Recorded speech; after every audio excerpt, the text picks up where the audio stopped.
Going live here. This is Hannibal from thehannibaltv.com. And I'm live here with the daily wrestling news update.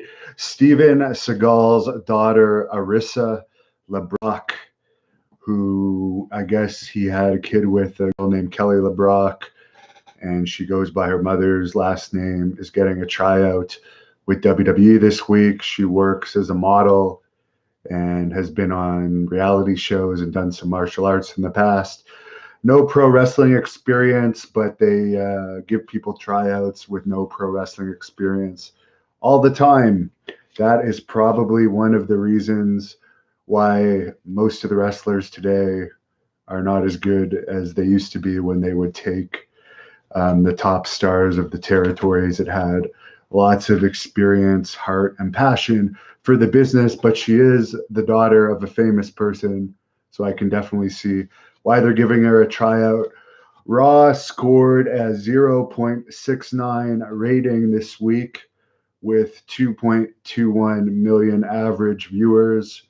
Was up slightly from last week. Of course, I don't believe Kevin Owens was in the main event, so of course you're going to see the ratings go up if he's not in the main event. WWE Backstage last night had an average of 138,000 viewers and a 0.08 rating. CM Punk was not on the show, but he has tweeted that he is going to be on next week's show. And somebody gave me hell yesterday because WWE formally announced on their backstage show last night that John Morrison is returning to the company, and they said, oh, that should be your main news of the day yesterday. But I had reported that John Morrison was going back with WWE back on September 27th. So it's old news to the regular viewers of this channel. The Underground says WWE is always the place for shortcut takers to go there. And the reasons why dudes from the indies that go there are always the most talented. That's true. I just wonder, maybe I am a bit jealous. I actually was given a WWE tryout invite back in 2016, and then they canceled my tryout 10 days prior to the tryout without giving me a reason why. So maybe I'm still a little bit pissed off over that because I felt, when I got my WWE contract back in 2009, I was good then. 2019, I'm still in top shape and I'm way better than I was when they originally signed me. So maybe I'm still a little bitter that they never gave me a second tryout after I was cured. Desmond Castro says, good evening, folks. Looking forward to seeing CM Punk back on WWE Backstage next week. Anthony says WWE fears me. Well, they shouldn't fear me because I'm probably one of the few people that could have a legitimate feud with Brock Lesnar. But again, as I said, maybe I'm just a little jealous that I'm not making the millions of dollars that their wrestlers are making. Moro Ranallo is back doing NXT commentary tonight. Obviously, he was off the past few weeks. WWE lied on their backstage show and apparently said it was because he was sick, but in reality, it had to do with the tweet that Corey Graves sent out about him that apparently hurt his feelings, and he did his little diva moment. But yes, he does have a bipolar disorder of some sort, from what I understand. So it's not the old days where you would have to come into work if you're offended by something these days and you have a mental health problem. You don't have to go into work, and it's no big deal. And I don't justify what Corey Graves said.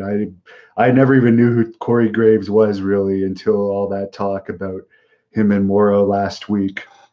But apparently Corey Graves never did remove the tweet that he put out there about Corey Graves. Corey Graves never removed the insulting tweet that he put out there about Moro, which tells you that WWE probably didn't have that much of a problem with it, or it would have been taken down by now. NWA's viewership is going down week after week, as I already reported last night. Wade Barrett is taking over Jim Cornette's position. And somebody actually wrote in the comments, they called me racist because I said that's an interesting choice to put a guy with a British accent as a commentator for NWA Power. And it is an interesting choice because Jim Cornette was so synonymous with the original NWA. And they're replacing him with a guy that, to my knowledge, I don't know if he's ever even done commentary before, but I have nothing against Wade Barrett. He's done an interview for us for this channel. And I have nothing against English people. My grandmother is English, and she is the person that I'm most close to on this earth.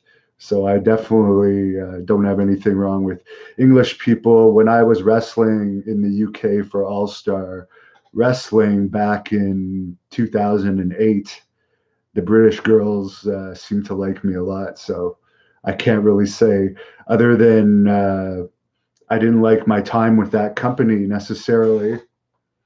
I did enjoy my time in England, looking back on it, and I hope to go back one day. Jimmy Fipiano says, I'm watching Hulk Hogan being attacked by Earthquake right now. Is that on the Brother Love show? That was a good angle. Earthquake was a legitimate wrestler too. Victor Murphy says, Lord Alfred Hayes. Well, yes, Lord Alfred Hayes was a great commentator for WWE.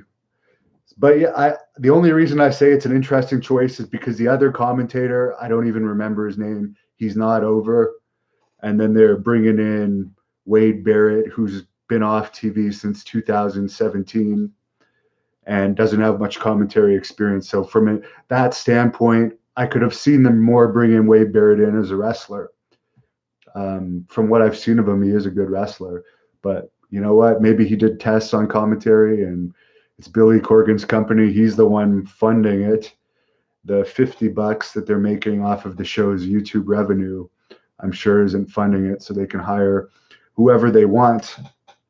But they are doing a Contenders series on the show, and from what I understand, they ignored Great North Wrestling superstar, the Blood Hunters application for their Contenders series. So they know for a fact that the Great North Wrestling wrestlers are tougher than the NWA wrestlers.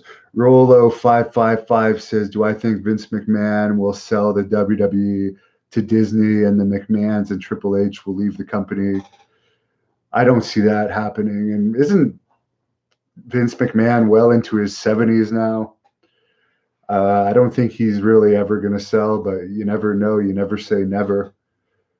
The product is certainly a Disney-esque product right now from what I've seen. But I got to go pump some iron here. Last question. Am I still trying to get an interview with Jesse Ventura? Well, I found out from his agents that he's $5,000 for 1 hour, $10,000 for 10 hours or for 2 hours. So it's just a matter of gathering the money for that. If you guys want to help me right now, the Shane Douglas interview, the Sandman interview, Billy Jack Haynes interviews are all up ad-free at patreon.com/the Hannibal TV. It's only $1.99 a month to join there. I post my full shoot interviews on there ad-free before they get put on YouTube. And better than that, you're actually helping support this channel if you help me out on there. And Alexander Ramos says, oh shit, $5K an hour. And that's $5K American. Now, $1 American is like $1.36 Canadian right now. So I'm no mathematician, but that's over 6K Canadian, I believe. So I want that interview. I am going to get it one day. Jesse is one of my favorite all-time interviews. And by the way, the Hannibal TV is going to be at WrestleCon this year in Tampa. I don't think I'm going to go myself. I don't really like doing those convention interviews. So Bill Apter is going to be doing the convention interviews for us at WrestleCon this year. And Billy Jack Haynes is going to be at the Hannibal TV table along with Bill Apter. So there's going to be more news on that to come, but the Hannibal TV will be in Tampa for sure this year for WrestleMania weekend. And Kawaki Ustuchki says, I live in Tampa. Last question, Alexander Ramos. Are you ever going to ask Jericho why he stole the Hannibal look? I do agree, by the way, that I was doing that look, the Alice Cooper style makeup in wrestling with the spike jacket before Jericho. I was doing it back in 2014 when I wrestled AJ Styles, and even a few months earlier than that, which was before Jericho started doing it. But I'm not doing that gimmick. I've actually stopped wrestling now. I'm focusing on promoting and building up my channel, which, by the way, is almost at 100 million video views. Compare that to 9 million video views from NWA. So that's pretty good, considering I'm not a millionaire. But thanks, Anthony, who wishes me a good workout. I'm actually running tonight. So I'm going to leave actually right now, go for my run. Have a good night, everyone. Talk to you soon.